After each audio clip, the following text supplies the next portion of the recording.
Hey there, spooky nerds. Welcome to Talking Strange, a paranormal pop culture show with Den of Geek. As always, I'm your host, Aaron Sagers, author, host, researcher of weird things. You can also catch me on Paranormal Caught on Camera on Travel Channel on the Max streaming service and 28 Days Haunted on Netflix. And I am coming at you from South by Southwest in Austin, Texas, where we have been interviewing so many amazing people, musicians, artists, actors, filmmakers. It's been incredible. And this interview is for the movie Immaculate, starring Sweeney. Perhaps you've heard of her. Of course you have. She is an internet sensation and an amazing actress.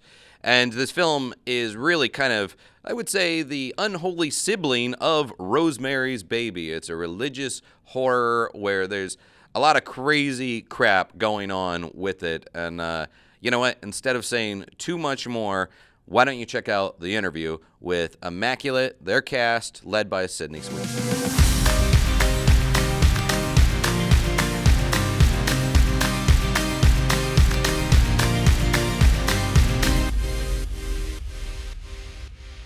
Sydney, this was a movie that you auditioned for years ago, and then it stuck with you. Is that correct? Yeah, I was 16, and it was like a small indie, and I auditioned for it, and then I found out that they never made it, and every year I'd follow up with my team being like, did they ever make that movie Immaculate? Whatever happened to it? Who booked it? And when I got older and I realized I wanted to make it myself, I went after the script. Well, what was it that you were obsessed with? Why did that script stick with you?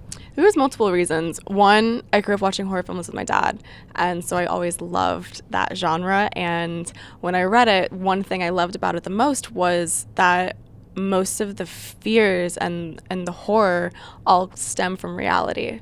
And I always like when things are kind of psychological like that. And then also Cecilia's journey was just, it's such a crazy roller coaster. As an actor, it's so fun to be able to dive into stuff like that. So you enlisted Michael to direct this film, and there's shades of Argento and Friedkin, and we have a lot of, I would say, 70s kind of religious horror being paid homage to while also adding something new to it. I guess Sydney and Michael, why is this the right time for this film? I think everybody can go through a spiritual crisis, whether you're religious or not. You know, you could lose your spirit in your fellow man, you know, and I think that this film ends with a sense of downright catharsis for someone confronting those fears. And that's all I'll say. And for the entire cast, who came from religious backgrounds, and how did that perhaps impact the performance that you gave? Do you want to begin? I mean, I never looked at this as just a pure religious film. I truly just looked at it as a character's journey through her personal journey through God. And the religion aspect just added a beautiful backdrop to what story we were creating. Like originally the script was not set in a convent. She wasn't a nun. It was a boarding school.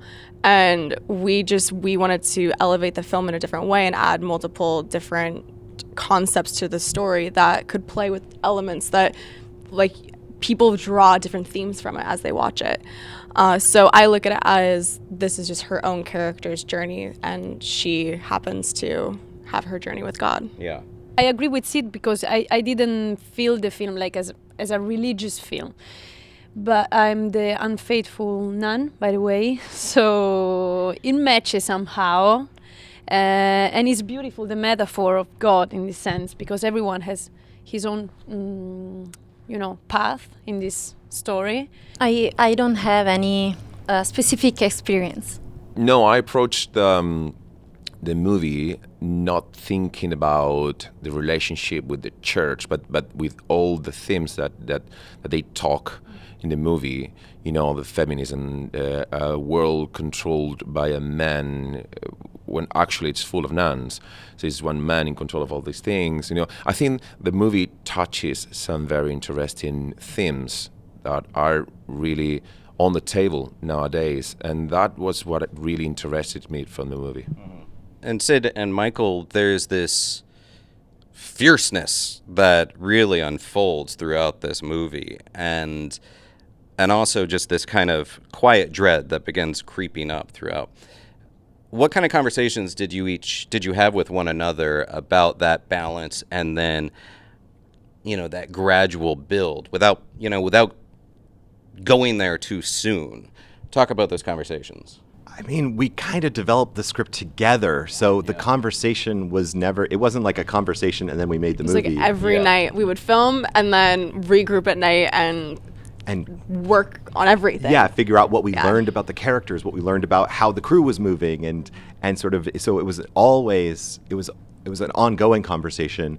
What I can say from the outset is that we both had the same North Star, which was, once we decided to change the character to be a nun, to me, that's a really fun acting challenge and a fun directing challenge, because, my favorite movies are when someone starts out in one place, like they start out at point A and they end up at point like Z, and so her arc goes so much further because we're starting her in this very sort of meek, mild-mannered place, and by the end of the film, she turns into a feral creature covered in blood, screaming her lungs out, Well, since you said that, I will add to that there is this, yes, there's like a primal energy. There's, dare I say, like an unhinged, it's almost like you go full Nick Cage. And I mean that in the greatest of ways. Was that a natural place for you to go? Was that easy for you to find? Yes. Which is probably crazy. Since I was young, I was able to jump in and out of my characters. Like I had someone who told me it was really important to separate myself from my characters as much as possible. And in doing so, it's allowed me to jump in the moment we call action and jump out the moment we call cut. Mm-hmm.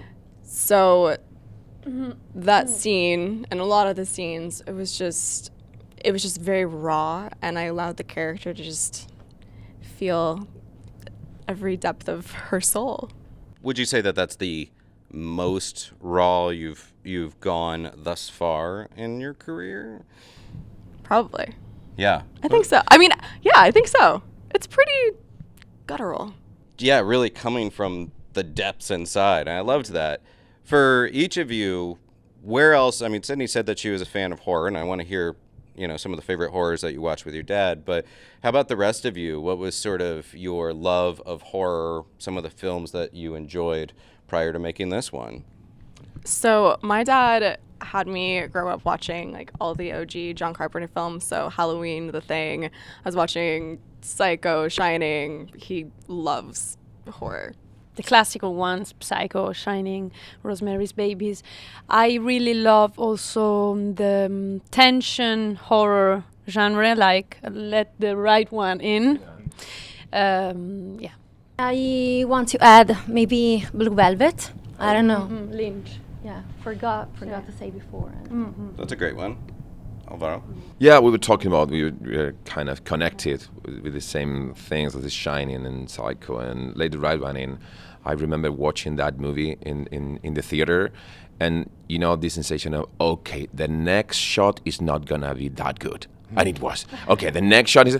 So for me it was very shocking and different, when you move the point of view from the typical hero. In this case, with these two kids, I think it was a brilliant movie. Mm-hmm. There's a lot of talk on the internet about a White Lotus kind of all-star season. Mm-hmm. Would you guys want to come together for like all-star White Lotus reunion? I mean, I love my White Lotus family. One of the producers on this film, Dave Burnett, also produced White Lotus, and I think it would be a lot of fun. But yeah, we're thinking about starting a chat of the White Lotus season 1, season 2, and maybe season 3. I don't know. So we can stay in touch as a Lotus family. I mean, Lotus family, I like that. Would be a good. The Lotus family chat. I like that. And also, just like as a producer, what other projects are you looking to make? I am approaching it kind of how I've been approaching my choice as an actor, where I want to try all different genres and all different mediums and see what speaks to me the most. And so far, I've been loving it, from romantic comedy with Anyone But You and now this, and I'm kind of dipping my toes into as much as I can. Have you guys already discussed maybe doing another project together? We're always talking Yeah. other projects. Yeah. Whatever it is, I just want to make sure that it challenges us, Yeah. that it pushes us to even more depths, in terms I mean, every project we've done together is a complete different genre. Yeah. Yeah. Well, it's something I've noticed, especially at South by Southwest this year, and I think it's kind of a theme across the industry, is you have people that have established careers, are doing great things, but it seems like producing the projects, finding the projects that they want to do, that's the way that they're getting the roles that they want. Would you agree with that? I always think that the best roles are the ones you have to fight for. Yeah. Yeah. And then finally, I guess, what scares you? I mean, we were talking about horror movies. This movie did unsettle me. It spoke to me on many levels. But what scares you? Is it a monster? Is it something paranormal? Is it some sort of real life threat? What is it across the board? I've been having nightmares leading up to today, and I can tell you what those nightmares are. I keep having nightmares that I'm at the premiere and the film is playing, and all of you have forgotten your lines, but it's in the movie. And I'm sitting there, and you're on screen, like, not knowing what to do. And I'm in the audience, like, I can't give you your line.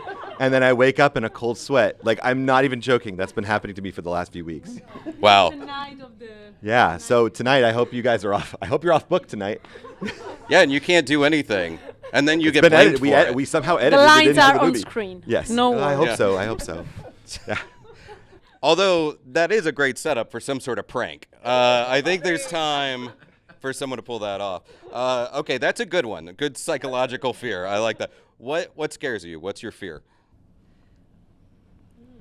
Big amounts of water.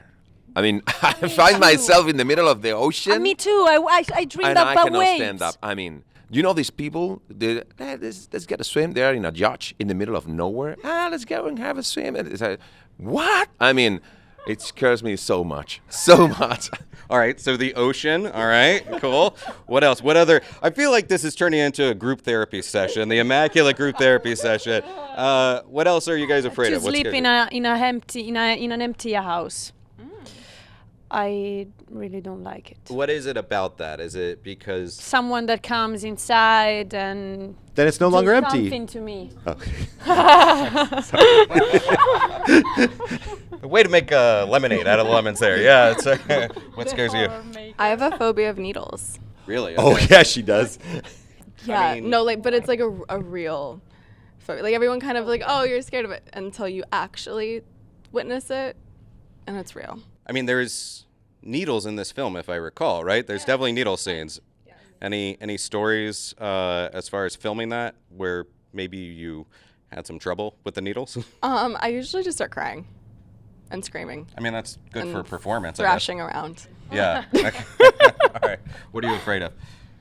I don't know, probably getting stuck into a cold place. I don't know why.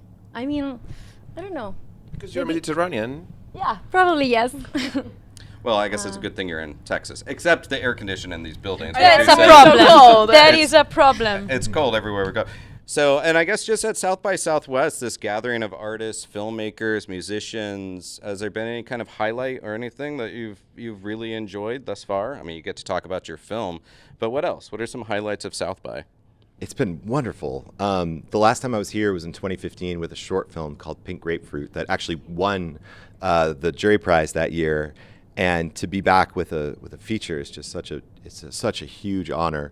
But the best thing I went to was I saw this movie Babes, directed by Pam Adlon, and it is so funny. It's this year's The Big Sick. If you ever liked The Big Sick, you're gonna love Babes. It was hilarious. Okay. I personally just got here Okay. at midnight last night, so this is my first day. My first time too. Okay. Grateful too. So we can arguably say that this is the right This highlight. is the highlight. Yeah. Yeah. You got that right. They said this is the highlight. Absolutely. You know, keeps me working. Guys, thank you so much for your time Thank today. you. Immaculate I really enjoyed it, and you got to go check it out. It will leave you unsettled, and I think asking a lot of questions. So, thank you guys. Thank you. Thank you.